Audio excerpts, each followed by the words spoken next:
She recently came out as a survivor. And as a fellow survivor, I really appreciate that. I really appreciate she came forward talking about her experiences as a survivor and relating that experiences to other experiences in her life. And she came out and she expressed just pure, unfiltered honesty about what she went through as a survivor, which is something I like to see. It's something I had to do, and I didn't have to do it, but I chose to do it, and I know it's not easy. I've done it on multiple occasions. There's like 3 videos on my channel about me going into detail about my experience as a survivor. So if you guys are curious, you can go check out any of those videos if you want to hear me talk about my experience as a male survivor, right? Okay. Just to say, just because I don't want to keep going over it. So if you guys want to know, just put exclamation point YouTube in my channel. And you scroll down a little bit, you'll see one with an interview with Lumiru, one where I go through coming out, and a second one talking about it during Men's Day, or that happened a few months ago. So, anyway, let's watch her. She had like an hour long and 30-minute stream, right? Can't do 6-hour streams like me. Not a champ yet. I don't care how many Among Us games you play. You can't stream like I can. You don't grind like I do, AOC. But during that stream, she came forward and shared her experience with sexual assault and talking about the fear she and other lawmakers had while at the Capitol. Let's watch. But, sometimes you just can't tell the same story over and over. So anyways,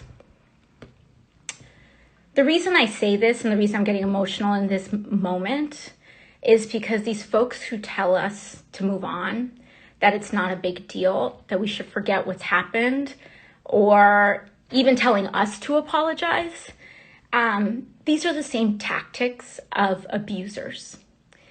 And I'm a survivor of sexual assault. And I haven't told many people that in my life. But when we go through trauma compounds on each other. And so whether you had a negligent... So,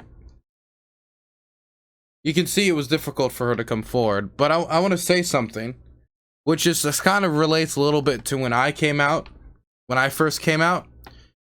A lot of people don't know how to react to hearing something like that. Like, if somebody comes to you and say, I'm a survivor of sexual assault. In person, there's a lot of ways. You can hug them. You'd be like, do you want to talk about it? Sit down, sit here. Oh my gosh. Hold their hand. There's a lot of ways you can express compassion. Over the internet, there's 2 ways. There's emojis and there's words. And the words, it can get complex, and you don't know how to tone and if you don't tone your voice correctly, which you can't really do online, it makes it difficult. But if you do it well, you can respond with words. But most people can't, so most people choose to respond with emojis. And 90% of the responses I got when on Twitter, I talked about my experience with sexual assault, were just heart emojis. And as you can see, as she came out, she had a very similar experience. This is just something I've noticed as I've watched more people come forward. But the shock face emoji, that one gets me. The idea, because I got a few of those too when I came forward with sexual assault. People like typing in the wrong emoji and then quickly deleting it and freaking out because they put the devil face, or they just put the shock face emoji. It's not an appropriate emoji to react with. I understand it's shocking information, but it's not giving the amount of shock that should be due. It should be like, oh my, what? Like, there's a lot of other facial expressions that would go into you responding to such groundbreaking like information, but just isn't the amount of shock that should be placed to something like this. And the same thing happened to me, where there'd be like 90% of the people would respond with emojis, and out of that 90%, there'd be a few percent who would just do like slightly frowny face, straight line face, no mouth face, open mouth, just. And I'm looking at that, like, what was the, just do like the little crying emoji like everyone else, or a heart. Why you gotta try to be special and then do it in the worst way possible? That, the thing is, on Twitch, the D: works because on D: it isn't just D:. They added it and made it an actual emote, which is like the face turns blue, their mouth is like wide, right? It's like, oh my gosh, the tongue stick. There's so much added to D: on Twitch, but when you're on Twitter, it's just like, like, if I can't tell the difference between complete horror or you're about to like scoop a bunch of Cheerios into your mouth, it isn't an appropriate reaction emoji to trauma. You know what I mean? Why the anal approach to emoji reactions? I don't know. It's just when you first come out, there's just certain things, you're just like processing information like all the time. You know what I mean? And you overthink things. And this is one of the things that I've overthinked. Like, I've overthunk it so much. The how people react with emojis. The worst one I ever got was upside down face. What does that mean? It was upside down smiling face. What is, you guys know what I'm talking about, right? Upside down smiling face? What does that mean? What does this mean? If someone reacts to me coming out with sexual assault with this, what does that mean? Does it mean they're happy? I doubt it. Does it mean they don't know how to respond? It was sarcastic. I have no clue what it means. What does this mean? Legitimately. The world is an upside down place. So I guess maybe they were thinking like, man, he got raped. Man, this is a terrible world. Upside down smiley face. Maybe it was like, well, fuck, I guess that sucks. I mean, maybe. I feel like it would be like, if you got groundbreaking information in the middle of a conversation that was super casual and then took a left turn, maybe this would be appropriate. But that's a tweet, right? You're scrolling through Twitter, you don't know what's gonna come next. Right? You don't know what it's gonna be. It could be me coming out as gay or any amount of extremely heavy emotions. And upside down smiley face for coming out about being raped. I just don't know how to feel about when somebody, I forget, I won't say who. When the person came out with that, I didn't know how to react. I thought about that all day. Like, what the fuck were they trying to say with that?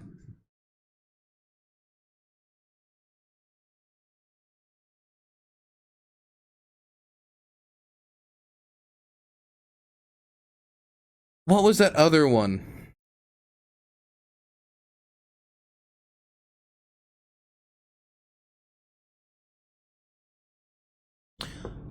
What was, look, let me see if I can find a list of Twitter emojis and I can tell you the ones that I saw. Because there was some pretty, like, which ones did I? Okay, so here's the one, here it is. Here's all the ones. Okay, so I'll tell you all the ones that were used for me, okay? Okay. It was this one. What the fuck does that mean? Does that mean they're neutral to me coming out with my rape? What does that mean? I don't know what the fuck. Somebody, straight face. This one was also one that was done, right? This one too. Like, that just seems like they want to close their ears to the story they're hearing. This one, obviously, the tier one was a ton. The heart emoji one isn't here, but that was there too. This one was one that was there. This one too, I don't... like, oh my god, you got raped, I'm slightly sweaty now. What is that supposed to mean?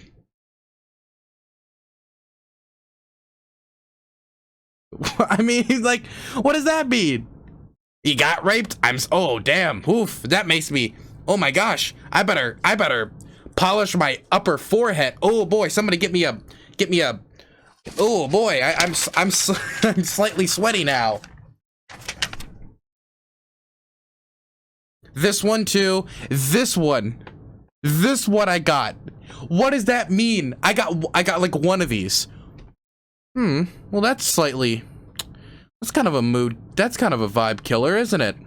No, you got raped, Dylan? That's kind of a vibe killer. Oof. That's of slight concern. Aw, shucks, you got raped? Ah, shuckaroony. Darn.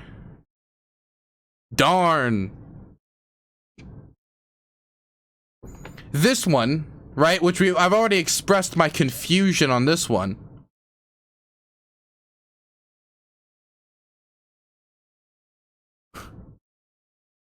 What else? I didn't get this one, I didn't get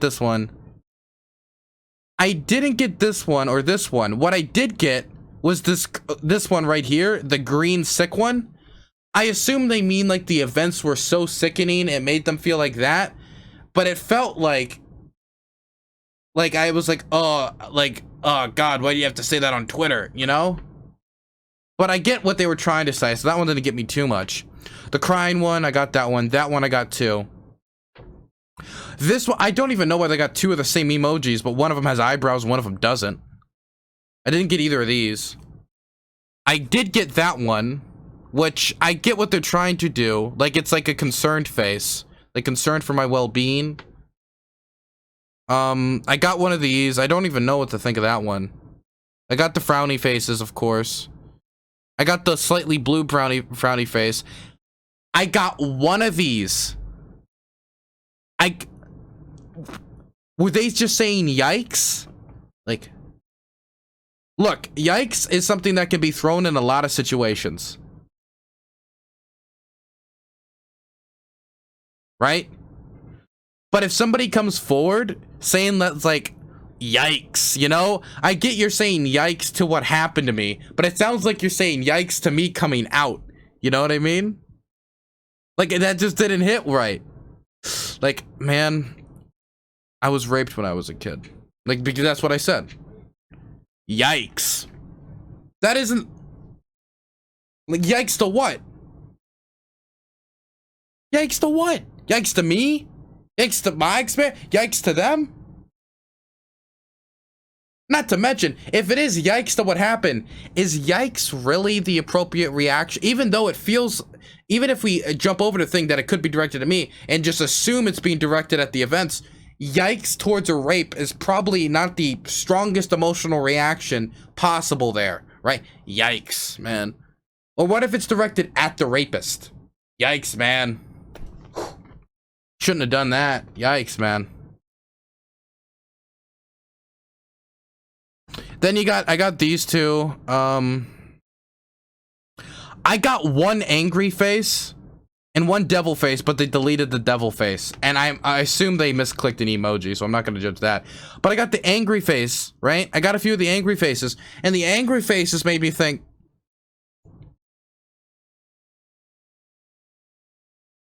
well, fuck. Are they angry at me or them? Who are they angry at? I assume them, but why are they angry at me? They feel, because they were getting angry and responding that to my post with no context feels like they're getting angry at me. I know they're not, but okay, what I'm getting at here is that emojis are not the best way to respond to somebody who's expressing their trauma. And if you're going to use an emoji, just use the heart emoji, because that one's very clear that you're just sending your support. And when I say heart emoji, I mean the heart emoji, the emoji of a heart. Don't send either of these, okay? If I ever like talk about my experience with SA and anybody sends me one of these, I'm blocking you, okay? I'm blocking you. Okay? Got it. Okay, so I'm sorry, that was kind of a strange tangent. I didn't know what was going on that. Anyway, AOC came forward with her sexual assault story. I'm very happy that she came forward. Steven Crowder decided to comment. Allegedly, AOC's abuser was found. He hasn't deleted the post. It's been up for several hours. And it's a picture of Karl Marx with "seize the means of reproduction," as in grabbing her, you know, by her, you know, her genital area. The thing is, I am one who's always like, you know, it's a joke, it's comedy, whatever. You know, that's generally been my thing. The problem is when you get super offensive and super unfunny, it's a dangerous combination. And there's also a thing where you need to read the room, kind of figure out the person you're talking about, how they would feel about a joke. There's a lot of calculations you need to put in, right? And there's multiple barriers onto, like, you can kind of consider when you're about to make a joke that, like, hits the room like this. For example, whether it's appropriate at that time to an extent. Like, if you go into, like, a Holocaust museum, it's probably not the best time to start cracking out your offensive jokes about Jews, is it? It's not a good time, and that's the first barrier, right? And he doesn't even, well, and of course there's a barrier of being funny, which he doesn't cross that one either. He doesn't cross the appropriate barrier because somebody just comes out about their sexual abuse. Not the time, not the place, not the location, not to anything. And there's multiple other barriers I can go into on why I don't think this joke was a good was a good idea on his part whatsoever. But there's also not the only time he's ever made a joke about it, and they weren't at all funny either. If a feminist is raped in a forest and no one is around to hear it, is she still heinously unattractive? What's with Crowder and specifically making jokes about rape victims, man?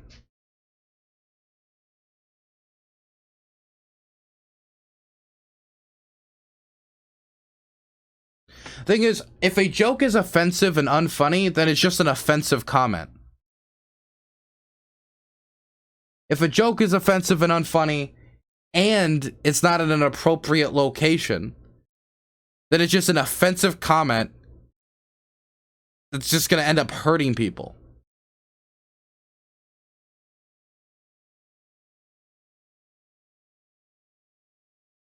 And I'm one who likes, like, offensive comedy at times, right? I like my fair share of, like, Trailer Park Boys or whatever, right? But no, in no sitcom that is ever good or well respected, and no comedian that's ever good and well respected ever looks at the camera and it's like, did you hear about that person who came forward about being raped? They sure are unattractive.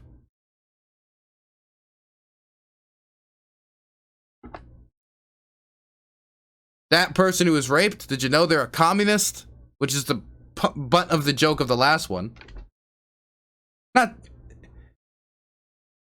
So Steven Crowder's inability to read the room just really highlighted through his multiple comments about sexual assault and rape victims. But he also, it's a dangerous combination because you got to combine that with the fact that he also has made, you know, sexual jokes of children, minors. Children, it may not be the correct designation, but minors. Like when he talked about the best Halloween costume and went through like slutty versions. And, you know, slutty AOC already kind of, oh, geez. Slutty Gerald Morgan Jr., slutty Trump, and slutty Greta Thunberg, who is a minor. Now I don't believe they're a minor, but at the time they're a minor. So it's a dangerous combination Steven Crowder has going of making fun of rape victims in an unfunny and offensive manner, and also making sexual jokes towards minors.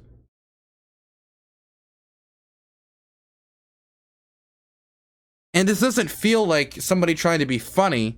This feels like somebody just being a complete prick. There's a reason why Steven Crowder didn't succeed as a comedian. And it isn't because he was not discovered or anything of that sort. It's because this type of stuff makes people want to get out of their seat and leave.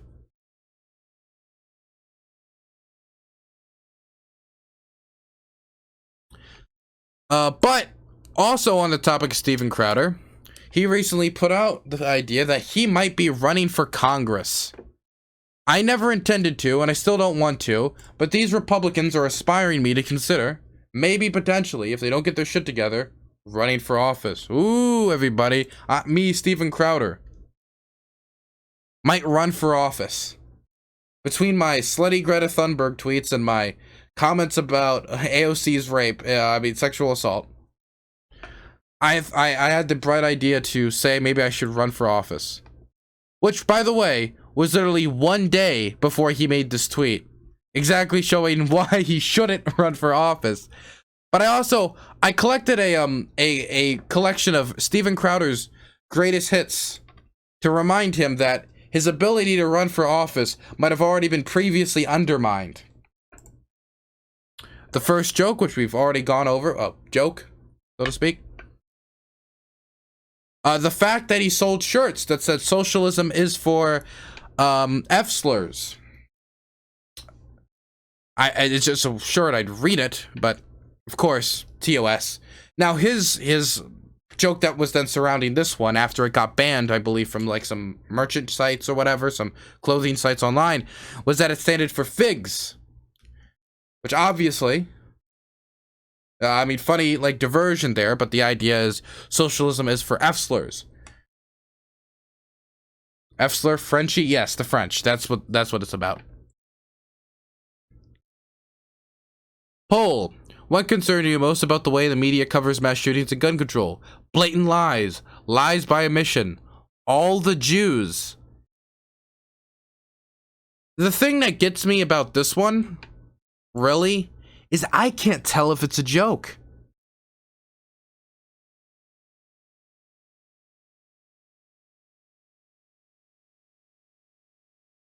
Is this supposed to be a joke? I mean, he put that one in capital letters, so I assume that's like trying to differentiate between the other ones and that ones.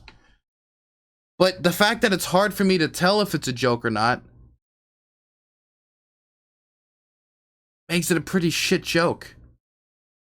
I mean, just think of all the stuff. And let me just get to the last one. I don't think this last one even needs comment. Look, all I'm saying about Steven Crowder is I don't think the attack ads are going to go easy on the guy if he ever runs for office. Okay?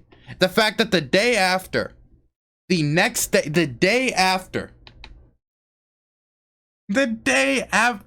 like, I'm going to run for office. Oh, that congresswoman? Let me go after her sexual assault. Let me go after her right after she comes out. Same day. Let's do it. Let's do it. Hours after. I got a whole meme ready for it and everything.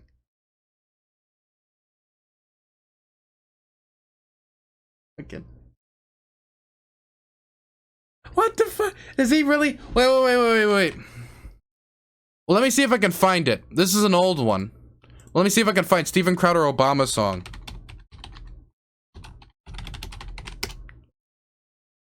Here it is. Thanks to mainstream media, many of you may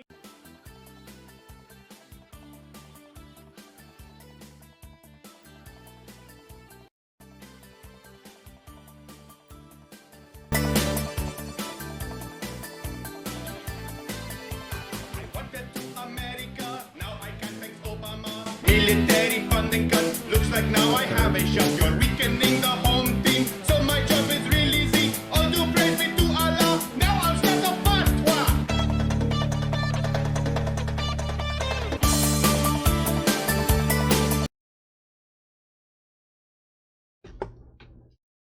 Yeah, I don't think Steven Crowder is gonna be a very how you say publicly friendly face for any campaign.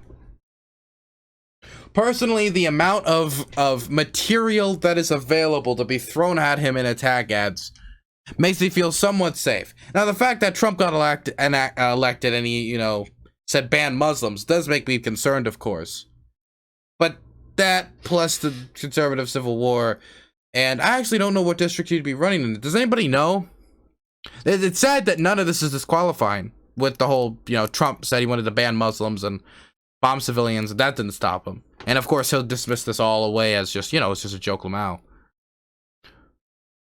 But does anybody know what district he'd even run in?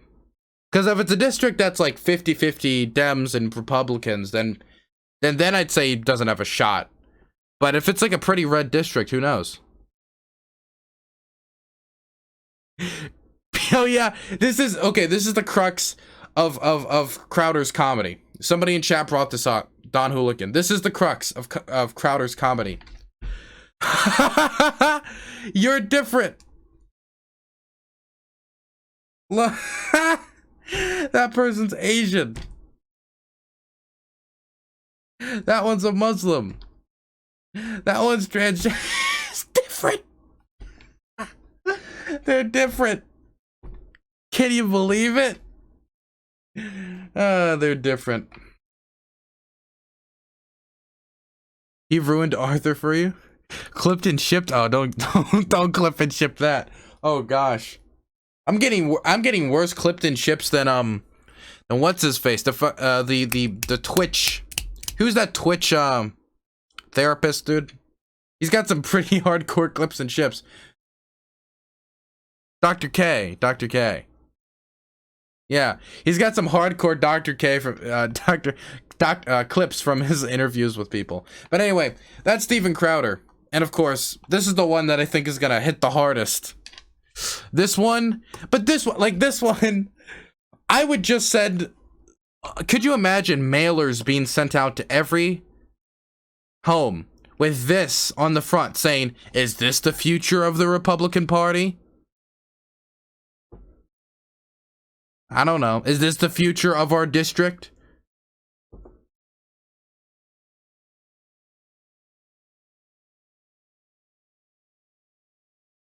Yeah, no. Hey, you know what? At least he can't run for president. Of course, some might say yes, but the hope is most wouldn't say yes, so he doesn't get elected. Again, I would have been more confident in a different era of his unelectability, but now that we live in the era of Trump, you know, I'm a little concerned. Is it hard to become a congressperson? As somebody who's worked in politics for, you know, like a decent part of my adult life, I